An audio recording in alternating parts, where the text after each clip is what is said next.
ప్రేక్షకులకు అభివాదం చేస్తూ వెళ్ళిపోయాడు. కానీ ఇక్కడ ఒక చిన్న విషయం మనం గమనించవచ్చు. హ్యుమానిటీ యాంగిల్లో ఒక మహిళ చనిపోయిందన్న విషయాన్ని తెలిసినా కూడా అల్లు అర్జున్ నవ్వుకుంటూ బయటకు వెళ్ళడం అనేది అది మరి ఆయన మనస్సాక్షి ఎలా ఒప్పుకుందనేది కూడా చాలా మంది ప్రశ్నిస్తున్నారు.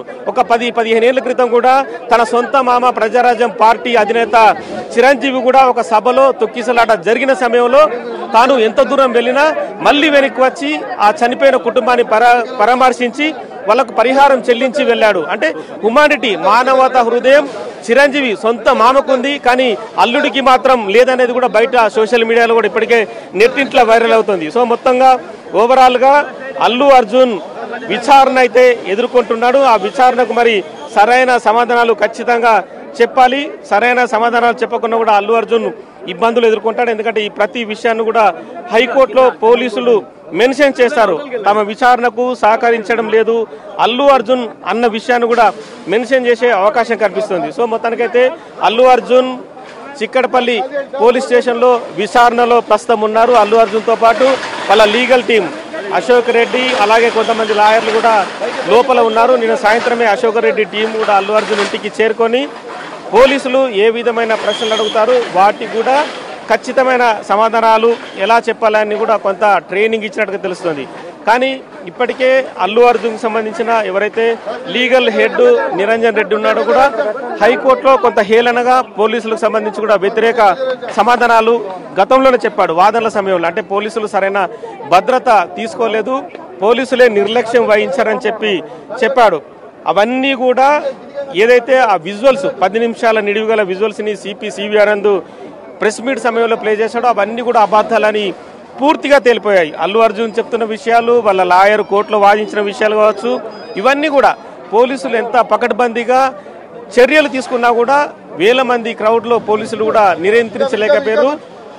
50-60 మంది బౌన్సర్లే అల్లు అర్జున్ చుట్టుముట్టి లోపలికి రావడం అనేది ఇక్కడ పూర్తిగా గమనించవచ్చు. వాళ్ళందరూ రావడం వల్ల కూడా వేలాది మంది ఒకసారి నెట్టుకుంటూ లోపలికి వెళ్లే క్రమంలో తొక్కిసలాట జరిగింది. ఒక గేటు కూడా పూర్తిగా విరిగిపోయింది. అదే గేటు దగ్గర నిల్చున్న రేవతి తన కొడుకు శ్రీతేజు పూర్తిగా అపస్మారక స్థితికి వెళ్ళిపోయాడు. కానీ పైన పరిగెడుతున్న జనాలు ఎవరైతే ఉన్నారో కింద మనుషులున్న విషయాన్ని కూడా వాళ్ళు గమనించలేకపోయారు. అంటే ఒకరినొకరు తోసుకుంటున్న సమయంలో కూడా కింద ఏం జరుగుతుంది అనేది కూడా ఎవరికి అర్థం కాని పరిస్థితి. కానీ కొంతమంది కానిస్టేబుల్స్ లోపల ఉన్న వాళ్ళు గమనించారు. వాళ్ళు వెంటనే వాళ్ళని పక్కకు ఈడ్చుకుంటూ వెళ్ళి వాళ్ళందరినీ కూడా అంటే అటు రేవతిని ఇటు శ్రీతేజ్ను కూడా చెరోవైపు తీసుకెళ్లి వాళ్ళకు సిపిఆర్ చేయడానికి వాళ్ళను బతికించడానికి నానా ప్రయత్నాలు చేశారు. ఒక 10 నిమిషాల పాటు ఛాతీపైన గట్టిగా అదుముతూ వాళ్ళకి శ్వాస అందడానికి కూడా నోట్లో నోరు పెట్టి వాళ్ళని ఆ శ్వాస కూడా గాలి అందించడానికి కూడా నానా రకాల ప్రయత్నం చేశారు.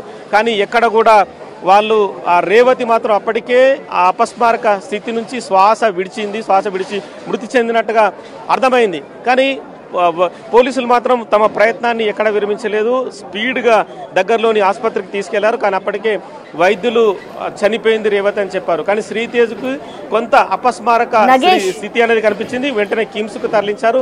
కానీ ఇప్పటికి కూడా కోమాలోనే ఉన్నారు. ఇటు పోలీసుల విచారణలో భాగంగా ఏదైతే అల్లు అర్జున్ కి మధ్యంతర బెయిల్ ఉందో ఆ బెయిల్ ని కూడా రద్దు చేయాలి అన్నట్లుగా కూడా వారు ప్రయత్నిస్తుగా తెలుస్తుంది. ఒకవేళ అది నిజమైతే ఇటు అల్లు అర్జున్ దాన్ని ఎలా ఫేస్ చేస్తారనుకోవచ్చు నగేష్?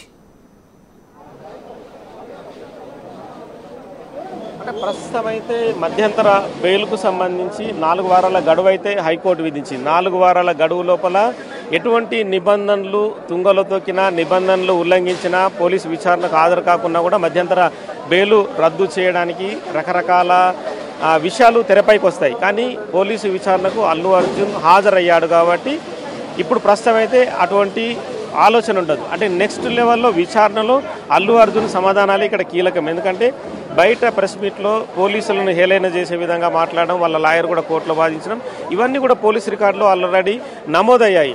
డైరెక్ట్గా ముఖ్యమంత్రి రేవంత్ రెడ్డి అసెంబ్లీలో చెప్పారు. అంటే పోలీసులు అంటే అంత చిన్న చూప, ఆల్రెడీ రోడ్ షో చేసుకుంటూ బయటకు వచ్చి లోపలికి వెళ్ళిన అల్లు అర్జున్ పోలీసులు చేసిన డ్యూటీ కూడా మర్చిపోయి ఇష్టం వచ్చినా మాట్లాడాలని చెప్పి కూడా డైరెక్ట్గానే చెప్పారు. ఇదే యాంగిల్స్లో సివి ఆనంద్ కూడా ఒక 10 నిమిషాల పైన ఒక వీడియోని కూడా తయారు చేశారు.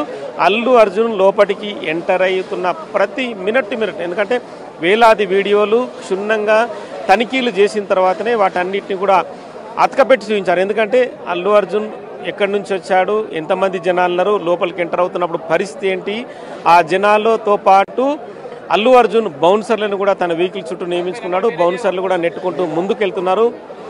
ఆ వెహికల్ని కూడా సంధ్యా థియేటర్ లోపలికి అంటే గేటు వద్దకి దాదాపు మెట్లు ఎక్కే వరకు కూడా తీసుకొచ్చారు. పైకి బాల్కనీకి వెళ్లే క్రమంలో కూడా అల్లు అర్జున్ని చూడడానికి చాలామంది అభిమానులు ప్రయత్నించారు. వాళ్ళందరినీ నెట్టుకుంటూ బౌన్సర్లు అల్లు అర్జున్ని సేఫ్గా పైనకు తీసుకెళ్లి కూర్చోబెట్టారు. సో ఇవన్నీ కూడా ప్రతి మినిట్ 2 మినిట్ ప్రతి సెకండ్ విజువల్స్ అన్నీ కూడా చూయించారు. ఎందుకంటే ఆ విజువల్స్లో చూపించినట్టుగా అల్లు అర్జున్ వ్యవహార శైలి కావచ్చు, అల్లు అర్జున్ హావాభావాలు, అల్లు అర్జున్ నవ్వుతూ వెళ్ళడం, వాళ్ళకి చేతులతో అభివాదం చెప్పడం, వాళ్ళకి నమస్తే పెట్టడం, ఇవన్నీ కూడా క్లియర్గా కనిపిస్తున్నాయి. లోపలికి వెళ్ళి థియేటర్లో సీట్లో కూర్చున్నప్పుడు కూడా తదుపరి కూడా వీడియోలు రికార్డ్ అయ్యాయి. తదుపరి కూడా పోలీసులు అల్లు అర్జున్కి సమాచారం ఇస్తున్నారు. కింద తొక్కిసలాట జరిగింది, రేవతి అనే మహిళ మృతి చెందింది అనే విషయాన్ని కూడా సమాచారం ఇస్తున్నారు. కానీ అవేమీ పట్టనట్లుగా అల్లు అర్జున్ హావాభావాలు ఆ వీడియోలో స్పష్టంగా కనిపిస్తున్నాయి. అవేమీ పట్టించుకున్నట్లుగానే అల్లు అర్జున్ కంటిన్యూ చేశాడు, సినిమా చూశాడు. కానీ పరిస్థితి విషమించే అవకాశం ఉంది, ఇంకా జరిగే అవకాశం ఉందని చెప్పి కూడా పోలీసులు జాగ్రత్త పడి తక్షణమే ఇక్కడ నుంచి 10 నిమిషాల్లో వెళ్లకుంటే మాత్రం అదుపులోకి తీసుకోవాల్సి వస్తుందన్న డీసీపీ ఆర్డర్తో వెంటనే సీట్లోంచి లేచి మళ్ళీ అదేవిధంగా యథావిధిగా మళ్ళీ కిందకు వచ్చాడు. మళ్ళీ ప్రేక్షకులకు అభివాదం చేస్తూ తన ఇంటికి వెళ్ళిపోయాడు.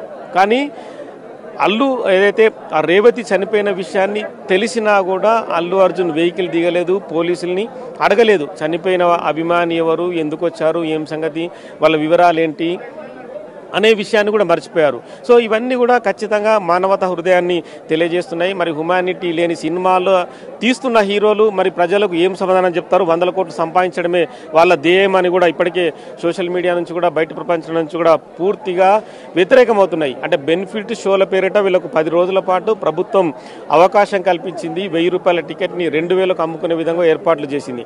అయినా కూడా హ్యుమానిటీ అనేది వీళ్ళకు తెలియడం లేదు. సినిమాలు తీస్తూ 100 కోట్లు సంపాదించగానే అహంకారం అనేది ఖచ్చితంగా